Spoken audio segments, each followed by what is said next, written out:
Hello everyone, this is यश और आज के इस वीडियो में हम पढ़ेंगे ऑस्टियोआर्थराइटिस के बारे में, जो कि साइनोवियल जॉइंट का एक डीजनरेटिव डिसऑर्डर है। यहाँ पर आपको दो वर्ड्स मार्क करने हैं। पहला, ओए किस टाइप के जॉइंट्स में होता है, तो it's synovial joint. Now what is synovial joint? तो this are the joints which allow free movement of adjoining bones along its axis, जैसे कि knee joint, hip joint etcetera. आगे इस वीडियो में हम साइनोवियल जॉइंट के स्ट्रक्चर को और भी डिटेल में डिस्कस करेंगे। और दूसरा इंपॉर्टेंट वर्ड है डीजनरेटिव। यहाँ डीजनरेटिव से क्या मतलब है, इसे थोड़ा समझ लेते हैं। बेसिकली जॉइंट की जितनी भी डिसीजेज हैं उन्हें ब्रॉडली दो क्लासेस में कैटेगराइज किया जाता है। First is degenerative joint diseases and second is inflammatory joint diseases. Degenerative joint diseases are cause due to wear and tear और damage in the structure of joint. In case of degenerative disorder the inflammation is secondary, for example as in the case of osteoarthritis. यानी degenerative joint disease में mainly आपके joint का structure disturb होगा या degenerate होगा। Inflammation in the case of degenerative disorder is secondary, meaning वो present हो भी सकता है, नहीं भी हो सकता है। It's not a characteristic feature. और जो डिसीज़ आज हम पढ़ने वाले हैं, दैट इज़ ऑस्टियोआर्थराइटिस, वो इसी कैटेगरी में आती है। वहीं अगर हम इन्फ्लेमेटरी जॉइंट डिसीज़ की बात करें तो inflammation is a characteristic feature as in the case of rheumatoid arthritis. Now since OA एक डीजनरेटिव डिसऑर्डर है साइनोवियल जॉइंट का, तो first let us look at the basic structure of synovial joint for a better understanding. Typical synovial joint में आपको तीन important structures देखने को मिलेंगे। First is articular cartilage, which is a glass like hyaline cartilage और the articulating surface of the bone, meaning bone की वो surface जो जॉइंट फॉर्मेशन में डायरेक्टली या एक्टिवली पार्टिसिपेट कर रही है, उसके ऊपर जो ग्लास लाइक हाइलिन कार्टिलेज है उससे आर्टिकुलर कार्टिलेज बोलते हैं। This articular cartilage helps in minimizing the friction between the adjoining bones during the movement of joint। यानी ये कार्टिलेज बोन्स के बीच जो घिसाव होता है जॉइंट मूवमेंट के दौरान, उससे कम करने में मदद करती है। मोरोवर इसमें कुछ शॉक एब्जॉर्बिंग प्रॉपर्टीज़ भी होती है। Second important structure of a synovial joint is a articulating capsule, जो जॉइंट को चारों ओर से सराउंड करके उसको बांधने का काम करती है। This capsule is made up of two layers, outer fibrous layer or the fibrous ligament connecting the two adjoining bones of the joint. This ligament is made up of white fibrous connective tissue, and since it is a ligament of articular capsule, it is also known as capsular ligament. And the inner layer of synovial membrane, जो synovial fluid को secrete करने और उसको absorb करने का काम करती है, hence provide the required lubrication for the free movement of bones। ये जो synovial fluid है secreted by synovial membrane also provides nutrition to the articular cartilage, because a cartilage is a avascular structure unable to get nutrition on its own। और जो तीसरा important part है synovial joint का is a fluid filled joint cavity which is necessary for effective free movement of bones across the synovial joint। अब ओए में ये जो हमारा आर्टिकुलर कार्टिलेज है जो फ्रिक्शन को मिनिमाइज कर रहा था, वो थिन आउट या डिग्रेड हो जाता है, which disturbs the structure of joint. इतना सब समझने के बाद हम ओए की डेफिनेशन तो बहुत इजीली कोट कर सकते हैं एज ओए is a degenerative disorder of a synovial joint involving degradation of articular cartilage. अब डेफिनेशन के बाद हम ओए की एपिडेमियोलॉजी के बारे में पढ़ेंगे, जहां हम rate of prevalence of OA among different age groups and genders के बारे में जानेंगे। OA generally weight bearing large joints जैसे कि knee joint and hip joints में देखने को मिलता है, क्योंकि एक्स्ट्रा प्रेशर की वजह से इन जॉइंट्स पे आर्टिकुलर कार्टिलेज के इरोड होने के चांसेस काफ़ी ज़्यादा होते हैं। And this knee and hip OA accounts for 10 to 25% of population aged over 65। Prevalence of OA among different genders की बात करें तो female to male ratio in case of OA is 3:1, यानी फीमेल्स में ज़्यादा देखने को मिलता है। One of the many possible reasons for high prevalence of OA in females is hormonal imbalance after menopause. Now we will study about classification of OA. Osteoarthritis occurs in two clinical forms. First is primary or idiopathic osteoarthritis. Idiopathic means which is of unknown cause. तो ऐसा osteoarthritis जहाँ we are not aware of its definitive cause is said to be idiopathic। और क्योंकि primarily या अक्सर हमें इसी प्रकार का ऑस्टियोआर्थराइटिस देखने को मिलता है, तो इसे प्राइमरी ऑस्टियोआर्थराइटिस भी बोल दिया जाता है। Very little is known about the aetiology of primary osteoarthritis, but still It is predominantly said to be due to aging process with variety of other factors such as hereditary, trauma and obesity. Primary osteoarthritis is further classified into generalized osteoarthritis and localized osteoarthritis. In case of generalized primary osteoarthritis, more than 3 joints are simultaneously affected, whereas in localized primary osteoarthritis, the disease is restricted or localized to one particular joint at a time, be it knee joint, hip joint or spine, etc. Second type of OA is secondary osteoarthritis, which is osteoarthritis of definitive cause, यानी वो osteoarthritis जहाँ हमें उसके कारण की सटीक जानकारी हो उसे सेकेंडरी ऑस्टियोआर्थराइटिस बोलते हैं।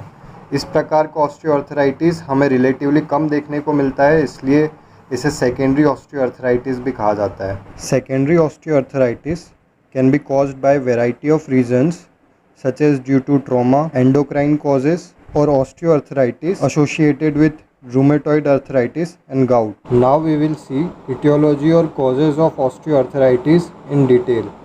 First is hereditary, that is if there is a history of osteoarthritis in your family, then you may be prone or susceptible to osteoarthritis. Second is obesity, which leads to the extra pressure on weight bearing joints, thereby increasing the chances of degeneration of articular cartilage. Third is hormonal status, which is very evident in females after menopause. In females, after they attain the menopause, that is around the age of 50 years, the level of estrogen drops, leading to calcium depletion from bones and hence increasing the chances of osteoarthritis. Fourth reason is trauma or any physical injury which causes damage to the joint. Fifth is the shape of the joint. The shape of the joint is also important in case of osteoarthritis, क्योंकि अगर joint का shape proper नहीं होगा तो it will lead to extra pressure on other bones, thereby increasing the chances of osteoarthritis. अब हम different types of osteoarthritis के बारे में डिटेल में पढ़ेंगे. First is knee osteoarthritis. This is most classical example of wear and tear type of arthritis. Knee osteoarthritis 50 साल या उससे अधिक उम्र के व्यक्ति में ज़्यादा देखने को मिलता है, but it may occur in younger people too. Knee joint में भी अगर हम इसकी लोकेशन स्पेसिफाई करना चाहें, knee osteoarthritis is most commonly seen in medial tibiofemoral compartment where tibia meets femur. Knee osteoarthritis also occur in patellofemoral compartment which consists of kneecap and a part of femur. Symptoms of knee osteoarthritis include pain in all daily activities involving knee joints such as walking and sitting on knee, knee straightening, climbing stairs, etc. Local examination of knee osteoarthritis includes weakness of quadriceps muscles, which is a knee extensor, bony swelling and a calcium pyrophosphate deposition. Hip osteoarthritis. Hip osteoarthritis is generally seen in superior aspect of the joint. It is more commonly found in women. Muscles affected in case of hip osteoarthritis are quadriceps and gluteal muscles. Symptoms of hip OA includes pain and stiffness. Nodal hand osteoarthritis. Nodal osteoarthritis is characterized by formation of nodules called Haberdin's nodes in distal and proximal interphalangeal joint of both the hands. Nodal osteoarthritis is generalized in nature, meaning अगर कोई nodal osteoarthritis से affected है तो there are high chances कि osteoarthritis is simultaneously present in other weight bearing joints too, mainly knee joint. Now we will see the pathogenesis of osteoarthritis. The cartilage is made up of special type of cells called as chondrocytes. ये chondrocytes एक extra cellular matrix के अंदर रहते हैं जिसे chondrocytes खुद synthesise करते हैं. This extra cellular matrix is composed of type 2 collagen and proteoglycans such as chondroitin sulfate and keratin sulfate. ये एक्स्ट्रा सेलुलर मैट्रिक्स कार्टिलेज को उसकी इलास्टिसिटी और हाई टेंसाइल स्ट्रेंथ प्रोवाइड करते हैं. अब कॉन्ड्रोसाइट्स का एक स्पेशल फीचर ये है कि इसमें metabolic as well as anabolic दोनों तरह की एक्टिविटीज़ देखी जाती है. In a normal healthy individual there is a appropriate balance between catabolic and anabolic activity of chondrocytes, जिससे कार्टिलेज की इलास्टिसिटी और स्ट्रेंथ बनी रहती है। But in case of osteoarthritis chondrocytes की कैटाबॉलिक एक्टिविटी बढ़ जाती है और वो डीजेनरेटिव एंजाइम्स ज़्यादा मात्रा में सिक्रीट करने लगता है, जिससे एक्स्ट्रा सेलुलर मैट्रिक्स में कॉन्ड्रोटिन सल्फेट की मात्रा कम हो जाती है और केराटिन सल्फेट बढ़ जाता है। केराटिन के बढ़ने से water content in the extra cellular matrix decreases, which डिटोरिएट्स the shock absorbing property of cartilage. Chondroitin sulphate और टाइप 2 कोलाजन के कम बनने की वजह से कार्टिलेज की इलास्टिसिटी भी ख़त्म हो जाती है और बोन के बीच का जो फ्रिक्शन होता है मूवमेंट के दौरान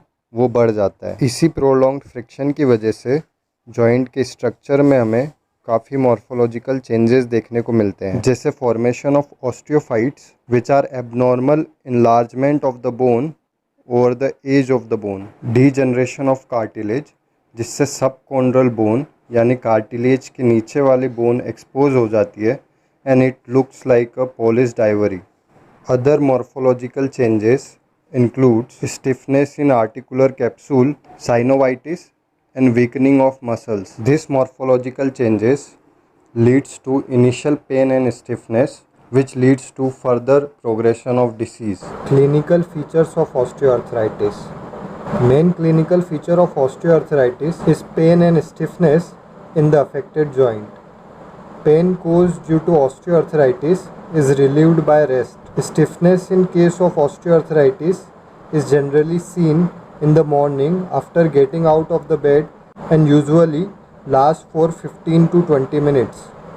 We should also keep in mind that not everyone affected with osteoarthritis experiences the pain. Some mild cases are asymptomatic. Investigations of osteoarthritis.